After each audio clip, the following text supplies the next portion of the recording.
ఇర్మియా గ్రంథము 7వ అధ్యాయము 16వ వాక్యం. కాబట్టి నీవి జనము కొరకు ప్రార్థన చేయకుము. ఎవరి కోసం అంట? నా జనం ఉంది. ఏ జనం అది? నా మాట వినే జనం. నా జనం ఉంది, నన్ను గణపరిచే జనం. నా జనం ఉంది, నా కోసం అంతవరకు సహించే జనం. నా జనం ఉంది, నా తండ్రి చిత్తాన్ని నేను ఎలా నెరవేరుస్తానో అలా నెరవేర్చడానికి వచ్చిన నా జనం ఉంది. ఆ జనం గురించి ప్రార్థన చేయాలంట. కానీ నా మాట వినని ఈ జనం కోసం నీవేం చేయొద్దు, ప్రార్థన చేయకము. తర్వాత వారి కొరకు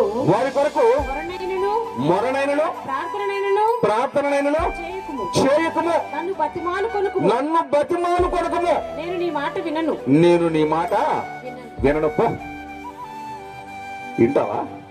దైవజనుడి మాట వింటావా? ఇంకైనా పెరచీవులు పెడుతున్నటువంటి నీ గురించి దైవజనుడు ప్రార్థన చేస్తే ఆయన వంట ఆయన చేస్తాడు. పాపం ఆయన బాధ్యత అది. ఆయనకి దేవుడు ఇచ్చిన ధన్యత అది. నువ్వు చేయి. వినేది వినకపోయింది. నేనున్నాను, ప్రభు ఈమెను దీవించంటే దీవించడానికి నా చేతిలో ఏమైనా ఉందా? ఎవరి చేతిలో ఉంది? అది పరమతండ్రి చేతిలో ఉంది. నీకు ఆడికి వస్తే నువ్వు ప్రార్థన చేయి. ఇవ్వాలో లేదో నేను కదా తేల్చేది అవసరం లెక్క, నేను కదా చూసేది లెక్క అని పరిశుద్ధాత్మ తని చెప్తున్నాడు. ఈ రోజు నువ్వు దైవజనుడి ముందుకు రావాలంటే నీ పరిశుద్ధత జీవితం ఎలా ఉండాలో తెలుసా?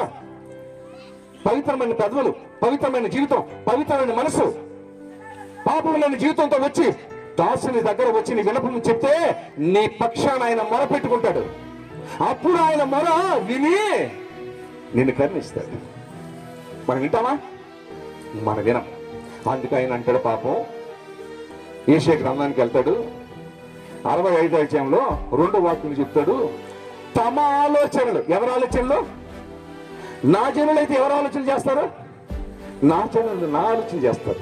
నా జనులు ఏం చేస్తారంటే, అబద్ధం మేము ఆడమని చెప్తారు, మోసం మేము చేయమని చెప్తారు, వ్యభిచారం మేము చేయమని చెప్తారు, దొంగతనం మేము చేయమని చెప్తాం, తాగుమతలు మేము కామని చెప్తారు, మా అత్తని అల్లిలాగా చూసుకుంటారని చెప్తారు, నా కోడలు నేను కూతురులాగా చూసుకుంటారని చెప్తారు. అవును కదండి, తన జనం అంటే కదా. అందుకనే అంటాడు, తమ ఆలోచనలు అనుసరించి లోబడ నొల్లని ఈ ప్రజల వైపు దినమంతా కూడా నా చేతులు చాపుతూనే ఉన్నా. వింటాడా వీడు? లోబడతాడు వీడు? వాక్యం చెప్పేటప్పుడు ఎలా ఉంటుందంటే ఈ తల ఈ భుజం దగ్గర అవునయ్యా. ఇంటికి పోతే కొప్పలు కొడితే ఏం రోగం వస్తుంది? ఏం రోగం వచ్చి చేస్తారు? వాక్యాసరంగా బతకడానికి ఎందుకో కష్టం. నీ తల్లి వల్ల నీ అత్తను ప్రేమించడానికి ఎందుకు నీ కష్టం? నీ తండ్రి వల్ల నీ మామను ప్రేమించడానికి ఎందుకు నీ కష్టం? ఏమి నీ తల్లి నీ తండ్రి వంటి వారు కారవారు? మరి వాక్యం చెప్తుంది కదా, శత్రువులు సైతం నువ్వు ప్రేమించమని చెప్తుంటే నీ ఇంటిలో ఉన్న వాడిని ప్రేమించవా? మరి ఆయన జనం అవుతావా నువ్వు? ఆయన సొత్తు అవుతావా నువ్వు?